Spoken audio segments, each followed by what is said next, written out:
You're watching News 54. Just implementation of that program. You don't need to reinvent the wheel again. Okay? We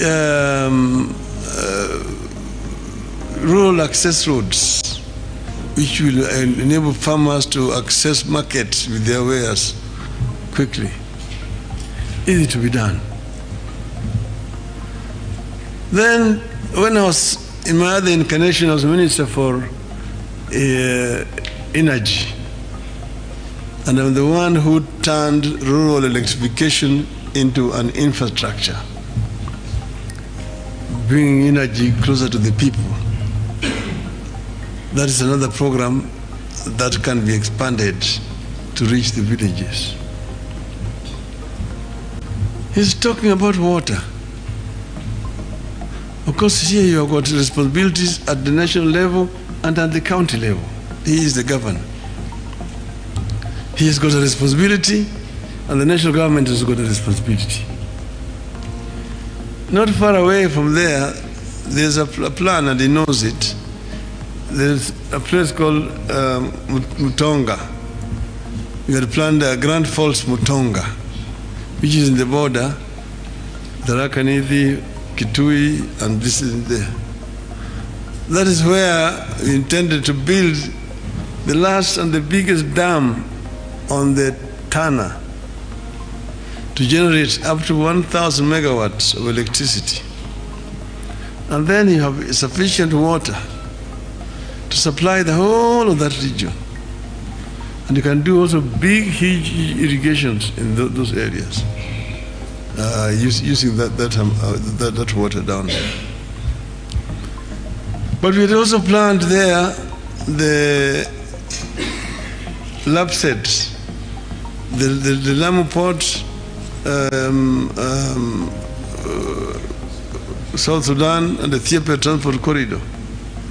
And it's passing through this area here. You make this area a transit route. Then there's also the other one which is going down. You had planned when I was a minister for roads. Kibwezi, Kitui, Mwingi, then you come through Meru, to Isiolo, and then it joins this other one going to Addis Ababa. And then you also have the branch going through Samburu to Juba.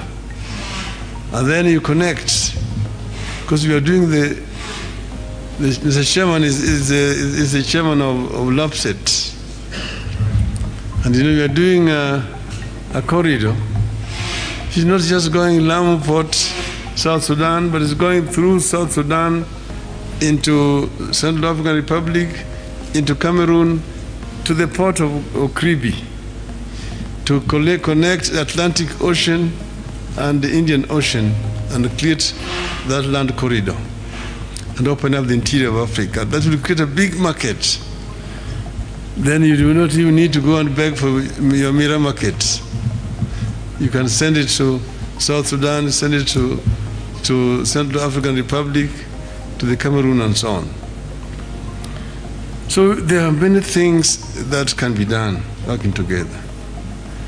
But I'm talking about this issue of economy mashinani, and that was in the BBI. And we talked of minimum 35% going down to the counties.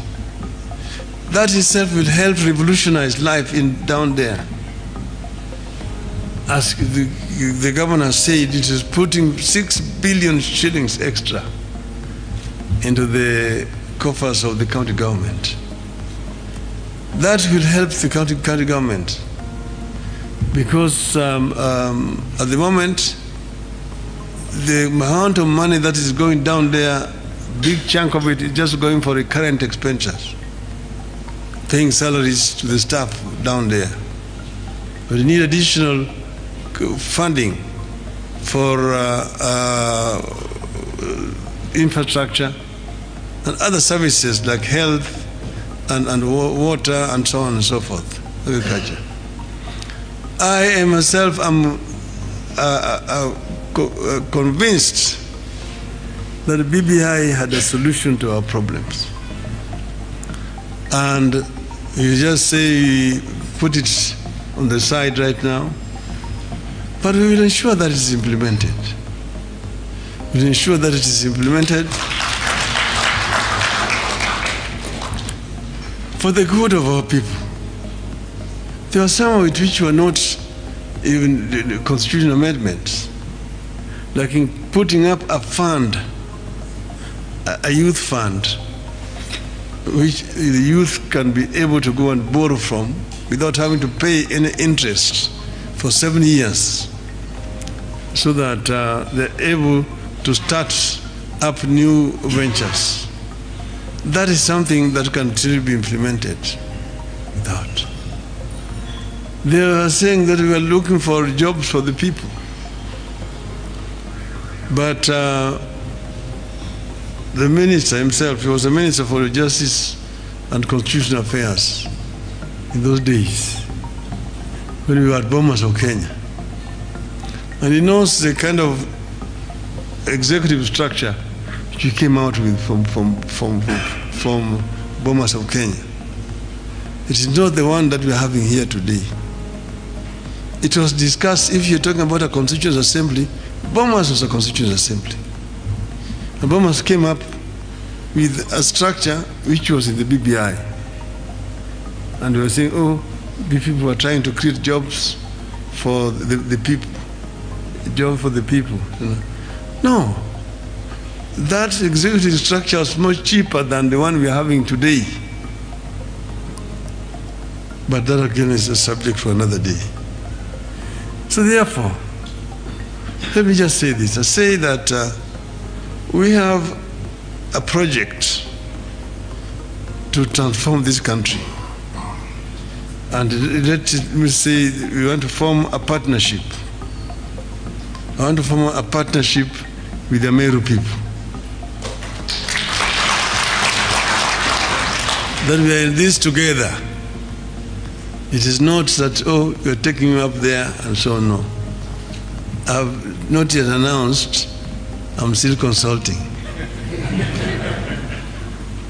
But I'm saying that my view is to form a partnership with the people, so that we are going in it together.